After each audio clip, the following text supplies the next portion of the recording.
Hello and welcome. This is a video going through the prophecy in Daniel 7. I'll start with verse 3. And 4 great beasts came up from the sea, diverse one from another. So this is the prophecy about 4 beasts. This prophecy is closely related to Daniel 2 and Revelation 13. Verse 17 and 18 explain what these beasts are. These great beasts, which are 4 kings which shall arise out of the earth.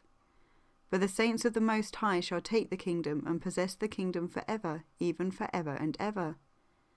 So these 4 kings will be on the earth when Jesus returns, so they must all be around at the same time in the end days. Verse 4 then explains the first beast. The first was like a lion and had eagle's wings. I beheld till the wings thereof were plucked, and it was lifted up from the earth, and made stand upon the feet as a man, and a man's heart was given to it. So first we have a lion with eagle's wings. This indicates strength and power and authority. However, this is taken away and the beast is weakened. So we are looking for a kingdom in modern times that fits this description. Well, that could be many countries. However, this is where Daniel 2 comes in. We are already told the ancient kingdom this stands for, so we can just look at the modern country in the same place. This would be ancient Babylon or modern day Iraq. Iraq has already been made weak, so this part of the prophecy has already taken place. Then verse 5 tells us of the next beast. And behold, another beast, a second, like to a bear, and it raised up itself on one side, and it had 3 ribs in the mouth of it between the teeth of it. And they said thus unto it, Arise, devour much flesh. So the bear is all about conquering and destruction, and is again very powerful. The 3 ribs may be 3 allies of this country that are encouraging it. But again, using Daniel 2, we know this would be the Medes and Persians, which would be equivalent to modern-day Iran. Verse 6 then describes the third beast. After this I beheld, and lo, like a leopard, which had upon the back of it 4 wings of a fowl. The beast had also 4 heads, and dominion was given to it. So the leopard shows swiftness, and the 4 wings and 4 heads show a divided kingdom being split into 4. This is actually referred to in more detail in Daniel 8 and also Daniel 11. Daniel 8 actually names the country as Javan. Normally this is considered to be Greece. However, looking at maps, it could actually be closer to modern-day Turkey. And seeing as the rest of the prophecies focus on the Middle East, I think this is closer to the correct option.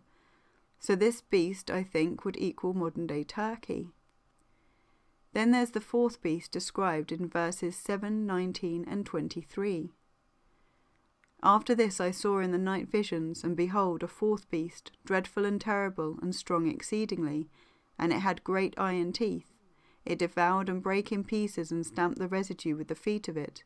And it was diverse from all the beasts that were before it, and it had 10 horns.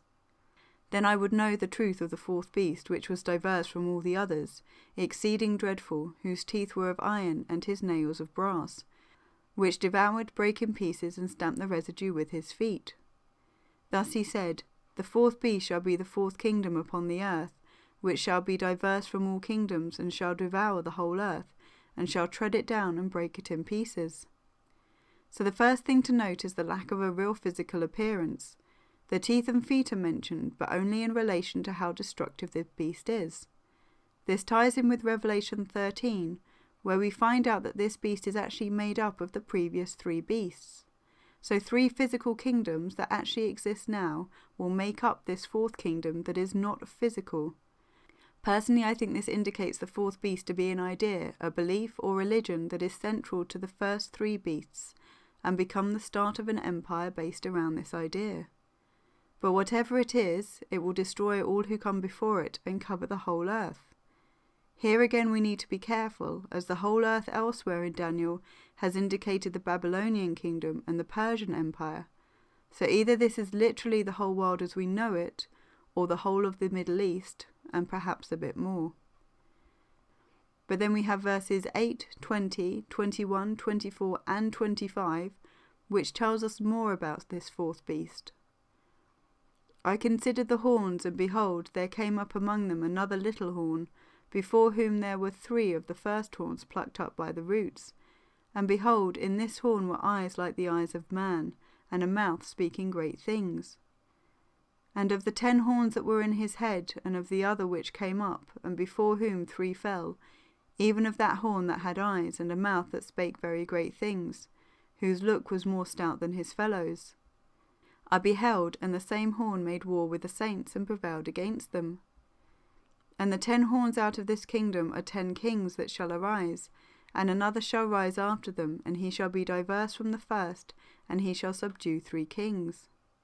And he shall speak great words against the Most High, and shall wear out the saints of the Most High, and think to change times and laws, and they shall be given into his hand until a time and times and the dividing of times.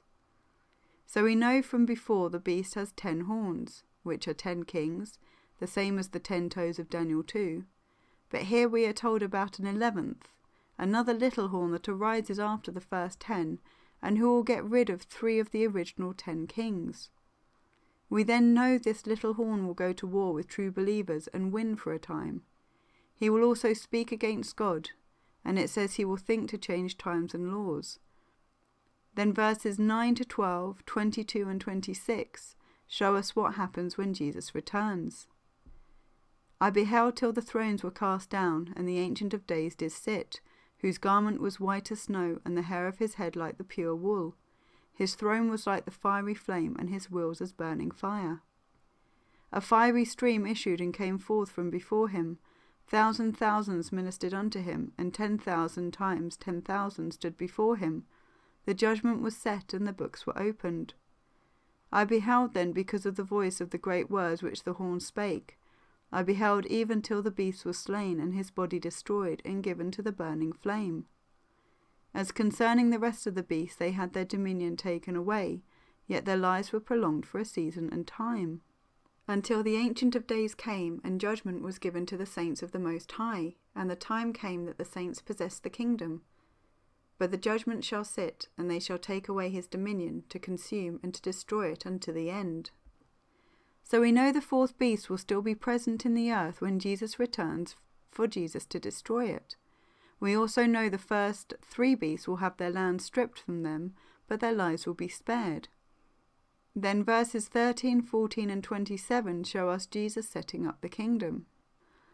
I saw in the night visions, and behold, one like the Son of Man came with the clouds of heaven, and came to the Ancient of Days, and they brought him near before him. And there was given him dominion and glory and a kingdom, that all people, nations and languages should serve him.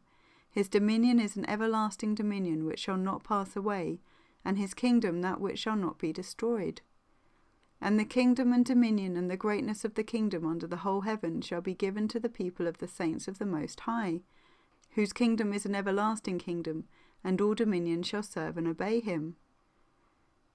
So in summary, we have the lion, which is Iraq, the bear, which is Iran, the leopard, which is Turkey, and the Middle Eastern Empire, which is an idea based around those 3 nations. Then there will arise 10 kings out of this empire, and after that an 11th king arises, and leads the empire and defies God. Then Jesus returns and judges the nations. The lives of the people in Iraq, Iran and Turkey will be spared, but their land will be lost. But the Middle Eastern Empire will be destroyed, and then Jesus will set up the kingdom. Thank you for listening, and God bless.